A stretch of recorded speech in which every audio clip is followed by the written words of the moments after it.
Locking differentials are the only way to add traction to your rig. And when talking locking diffs, most people think air or electric. Well, today we're going to talk about a third option, a cable shifted locker called aux.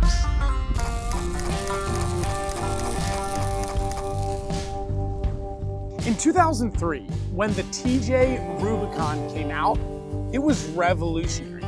A vehicle that comes with factory actuating locking differentials was remarkable. And as time would tell, the factory lockers that came in these things weren't all that great, especially if you wheeled. And so this owner definitely uses this thing hard off-road. This Jeep still has the factory Dana 44 axles, which are pretty decent. Today we're going to be removing the factory lockers and upgrading them to an aux locker, which is a really cool option. The original lockers were pneumatically controlled, delivering just a slight amount of air pressure from onboard little tiny air compressors. Today, the air compressors are no longer available, and frankly, unless you're shopping on eBay, neither are the factory lockers. Getting rid of the old parts and get into the new parts. So let's dig into it.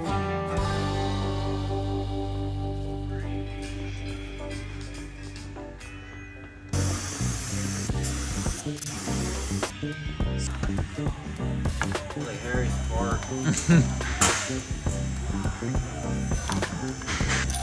Oh goodness, I'm making a mess. I swear I've done this before.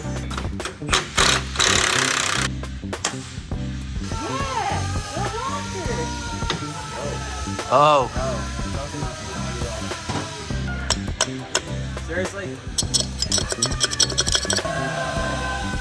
That's cool. The little oil slinger hits the casting. Why would you do that? That's supposed to be a nice smooth surface.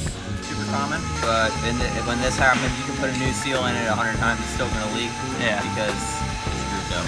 That's groovy. This is not groovy. Oh, did you see that? Trick shot. Couldn't do it again if I tried.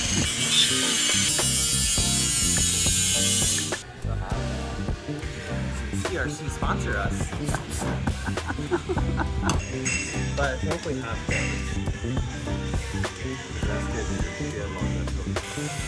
Yeah, I'm getting that car on Friday.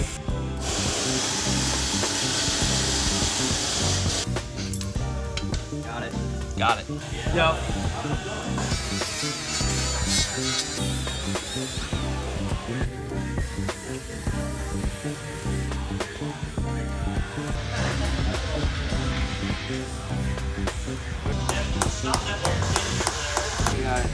Right on, dude.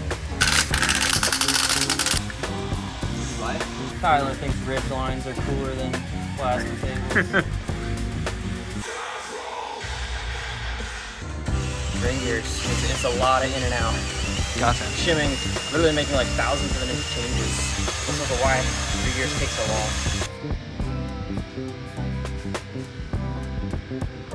We're golden. Oh yeah.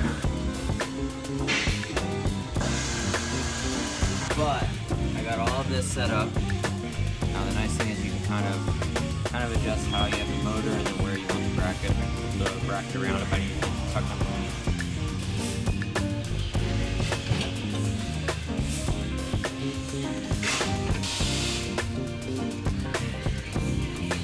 Actually, I got a perfect view.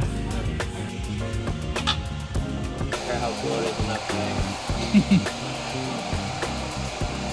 I'll pay like $5 if it's like really cool. So the guys did a fantastic job on the install. To wrap things up, I want to show you just how these things work. Of course, the ignition has to be on, and we chose to wire them both to this Rough Country MLC. Now, of course, you could wire them to any two independent switches, a Switch Prods, an S-Pod, any other type of electrical controller like that. And so you can see here, we've got these labeled front locker and rear locker. The actuating solenoids are mounted to the factory belly pan, which is exactly where the OEM locker pumps were. The cables are routed from the front differentials into that belly pan area, so it's a nice, easy central access point.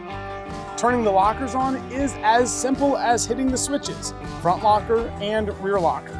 Of course, with any vehicle that you're using locking differentials, make sure you're off-road, in low range. While of course you could do these anytime, you completely lose the ability to steer when your front locker is on because both tires now are turning at the exact same speed. I hope you found this video helpful. I hope it helps you think about locking differentials in a new way and that there are more than just electric or air-operated modules just like this from Offroad. Thanks again for watching. Hope it was valuable for you. If you want to see more content like this and stuff that we do here in the shop every single day, make sure you follow us on all of our social channels. Thanks for watching. See ya.